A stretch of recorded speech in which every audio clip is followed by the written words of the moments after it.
ધોરણ 10 પ્રકરણ 9 આનુવંશિકતા અને ઉદ્વિકાસ. મિત્રો, આગળ આપણે એના 6 ભાગ જોયા. છેલ્લા ભાગમાં આપણે પાઠ 6માં ઉદ્વિકાસને આધારે સજીવોનું વર્ગીકરણ જોયું. પછી ઉદ્વિકાસ સંબંધોના ઉદાહરણ જોયા, સમમૂલક અંગો, કાર્ય સદસ્ય અંગો, આ બધું આપણે છેલ્લા પાઠમાં 6થા પાઠમાં જોયું. મિત્રો, હવે આપણો આ પ્રકરણનો 7મો પાઠ છે, જેમાં આપણે જોઈએ ઉદ્વિકાસના તબક્કાઓ. તો ઉદ્વિકાસના તબક્કાઓમાં આંખમાં ઉદ્વિકાસ, પાંખમાં ઉદ્વિકાસ. આંખની વાત કરીએ તો પ્લેનેરિયા ચપટાકૃમિ જે હતા તેમાં સાદી આંખ હતી. હવે કાળક્રમે એમાં વિકાસ થયો અને ઉદ્વિકાસ થતાં અત્યારે માનવીમાં જોઈએ તો જટિલ આંખ અસ્તિત્વમાં છે. પાંખમાં પણ એવું છે મિત્રો. સરીસૃપ પ્રાણીઓ જે હતા, ડાયનોસોર, તેમાં પાંખ હતી, જે ઠંડી ઋતુથી બચવા માટે હતું, ઉડવા માટે નહોતી.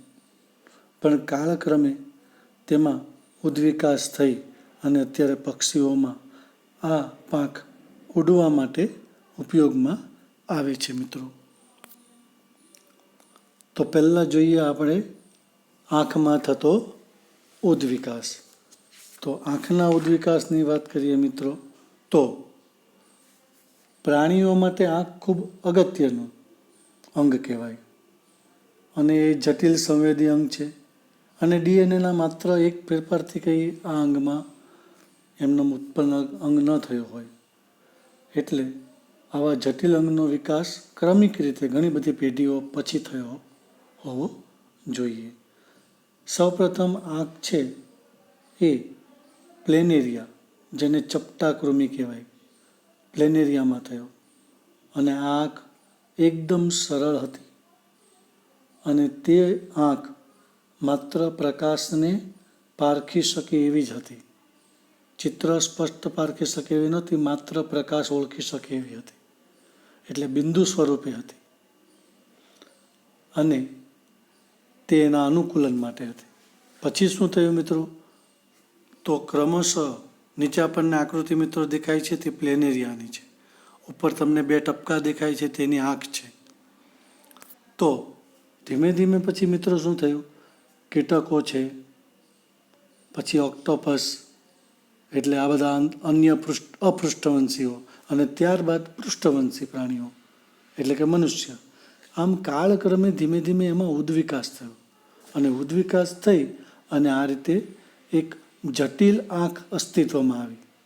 તમે જોઈએ છે માનવીમાં મિત્રો કે માનવીમાં આંખમાં ઘણા બધા અંગ છે. નેત્રમણી છે, સિલિયરી સ્નાયુઓ છે, નેત્રપટલ છે, કર્ણિકા, આવા ઘણા બધા ભાગોની બનેલી છે. એટલે આ રીતે પ્લેનેરિયાથી ચપટાકૃમિથી આગળ આપણે જોઈએ તો કીટકો છે, અન્ય અપૃષ્ઠવંશી છે, પછી પૃષ્ઠવંશી છે, ઉભયજીવી, સરીસૃપ, વિહંગ, છેલ્લે સસ્તન, મનુષ્ય. આમ આપણે જોઈએ તો આ આંખમાં ક્રમશઃ ઉદ્વિકાસ દર્શાવે છે. સરળમાંથી જટિલ તરફ જવું, તબક્કાવાર. એટલે આ રીતે ઉચ્ચ પ્રાણીઓમાં આંખની જટિલ રચના ઘણી પેઢીઓમાં તબક્કાવાર વિકાસને પરિણામે ઉત્પન્ન થઈ છે. બીજું જોઈએ મિત્રો તો પીંછા છે. પીંછામાં તબક્કાવાર ઉદ્વિકાસ કેવી રીતે થયો? તો સૌપ્રથમ પીંછા પક્ષીઓમાં નહોતા, ડાયનોસોરમાં હતા, જે અત્યારે લુપ્ત છે. અને ડાયનોસોર એ સરીસૃપ પ્રાણીઓ હતા, ઈના મૂકનારા હતા. તો આ ડાયનોસોરને પીંછા હતા, પણ એ ઉડવા માટે નહોતા, ઠંડીથી બચવા માટે હતા. પણ કાળક્રમે એમાં ફેરફાર થયો અને અત્યારે પક્ષીઓમાં તે પીંછા ઉડવામાં અનુકૂલન પામેલા છે. તો આ રીતે પક્ષીઓ અને સરીસૃપ એકબીજાના નજીકના સંબંધિત સમૂહ કહેવાય.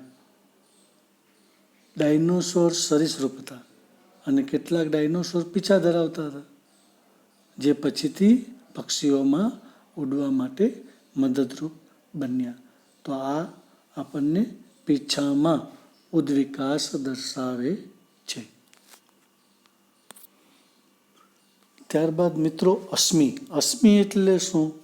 તો કે ભૂતકાળમાં અસ્તિત્વ ધરાવતા વનસ્પતિ અને પ્રાણીઓ, ભૂતકાળમાં જે હતા એવા વનસ્પતિ અને પ્રાણીઓના મૃત શરીરના અંગો કે એની છાપ જે આપણને મળી આવે તેને આપણે અસ્મિ કહીએ, જીવાવશેષ, અસ્મિઓ. અને આ અસ્મિઓ છે તે કેટલા પ્રાચીન છે? આ અસ્મિઓ કેટલા પ્રાચીન છે તે જાણવા માટે બે પદ્ધતિ છે. એક સાપેક્ષ પદ્ધતિ અને એક ફોસિલ ડેટિંગ પદ્ધતિ. ફોસિલ ડેટિંગ પદ્ધતિ એટલે કાર્બન ડેટિંગ પદ્ધતિ પણ એને કહી શકાય. તો સાપેક્ષ પદ્ધતિની વાત કરીએ મિત્રો, તો આ પદ્ધતિ કેટલી ઊંડાઈથી અસ્મિ મળવાની શરૂઆત થઈ, કેટલી ઊંડાઈથી અસ્મિ મળવાની શરૂઆત થાય છે એના ઉપર આધાર રાખે છે. જ્યારે આપણે કોઈ પણ સ્થળે ખોદકામ કરીએ અને આપણને અસ્મિ મળવાની શરૂઆત થાય ત્યારે પૃથ્વીની સપાટીની નજીક આવેલા અસ્મિ નવા અને વધુ ઊંડાઈથી જે આપણને અસ્મિ મળે એ જૂના છે આપણે કહી શકીએ. આપણે ખોદકામ કરીએ ત્યારે ખોદકામ કરતાં પહેલાં જે મળે એ નવા અસ્મિ કહેવાય અને ખોદકામ કરતાં ઊંડે જઈને પછી જે મળે તે જૂના અસ્મિ કહેવાય. તો આ રીતે પૃથ્વીની સપાટીની નજીક આવેલા જીવાવશેષ વધુ ઊંડાઈ સ્તરમાંથી મળી આવતા જીવાવશેષની સાપેક્ષે તાજેતરના હોય. નજીકથી મળતા હોય તાજેતરના જ હોય અને જેમ જેમ ઊંડે જઈએ આપણે એમ મળતા જાય એમ એ અસ્મિ વધુ જૂના છે એમ કહી શકાય. એટલે આ છે સાપેક્ષ પદ્ધતિ. અને બીજી છે કાર્બન ડેટિંગ પદ્ધતિ. જીવાવશેષના સમયને નક્કી કરવા માટેની પદ્ધતિ છે.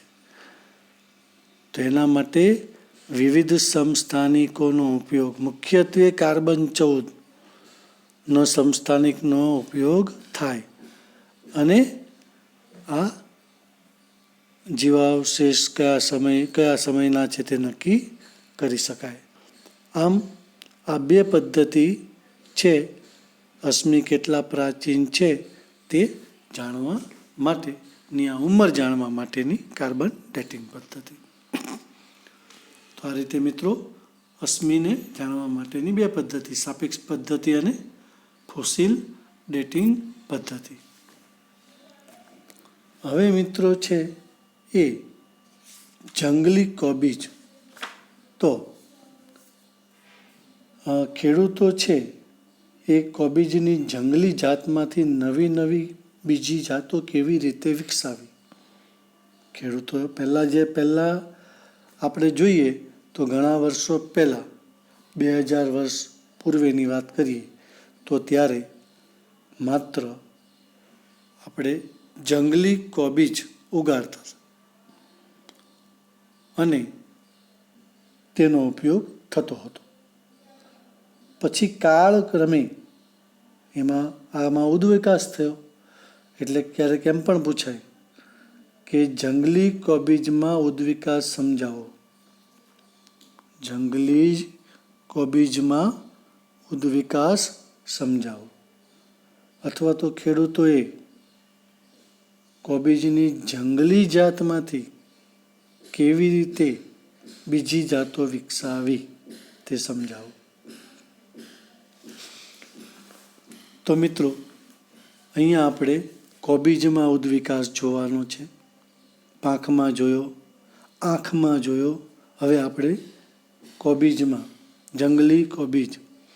તો કેટલાક ખેડૂતોએ મિત્રો કોબીજના પુષ્પમાં વિકાસ અટકેલો હતો એવી જાત મેળવી, જેને બ્રોકોલી તરીકે ઓળખવામાં આવી. કેટલાક ખેડૂતોએ શું કર્યું? કોબીજના પુષ્પોમાં વિકાસ અટકેલો હતો એવી જાત મેળવી, જેને બ્રોકોલી સ્વરૂપે ઓળખવામાં આવી.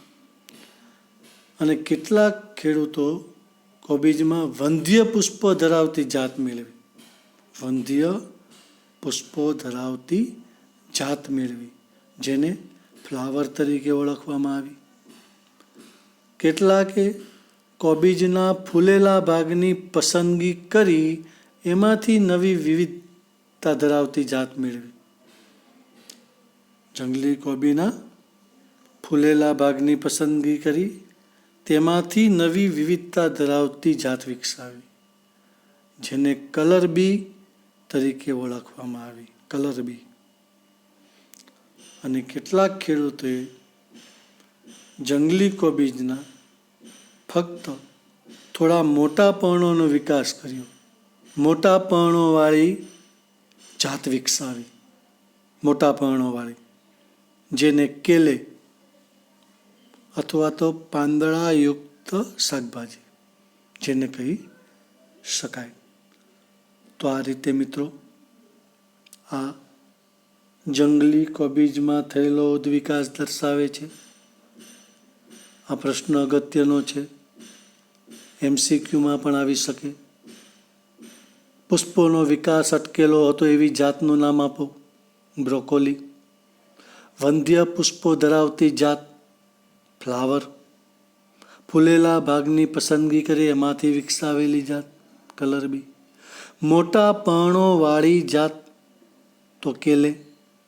તો આ રીતે મિત્રો, આ રીતે પણ MCQમાં પૂછાઈ શકે. તો મિત્રો આ 7મા પાર્ટમાં આપણે અશ્મિ એટલે શું, એના પુરાવા, એની આપણે 2 પદ્ધતિ જોઈ, સાપેક્ષ પદ્ધતિ અને ફોસિલ ડેટિંગ પદ્ધતિ એટલે કે કાર્બન ડેટિંગ પદ્ધતિ. આ ઉપરાંત તબક્કાવાર ઉદ્વિકાસ જોયો. તો તબક્કાવાર ઉદ્વિકાસમાં આંખ જોઈ, પાંખમાં થયેલો ઉદ્વિકાસ અને આ જંગલી કોબીજમાં થયેલો ઉદ્વિકાસ જોવા મળ્યો. મિત્રો આ પ્રકરણ 9 આનુવંશિકતા અને ઉદ્વિકાસનું 7મું લેસન હતું. મિત્રો આમાં અશ્મિઓના પુરાવાની 2 પદ્ધતિ પ્રશ્ન અગત્યનો કહી શકાય. પછી ઉદ્વિકાસના તબક્કાઓ અથવા તો પાંખમાં થયેલો તબક્કાવાર ઉદ્વિકાસ સમજાવો, આંખમાં થયેલો તબક્કાવાર ઉદ્વિકાસ સમજાવો, જંગલી કોબીજમાં થયેલો તબક્કાવાર ઉદ્વિકાસ સમજાવો. તો આવા પ્રશ્નો મિત્રો આવી શકે. તમે પાકી નોટમાં લખતા રહેજો અને મોઢે કરતા રહેજો. આભાર.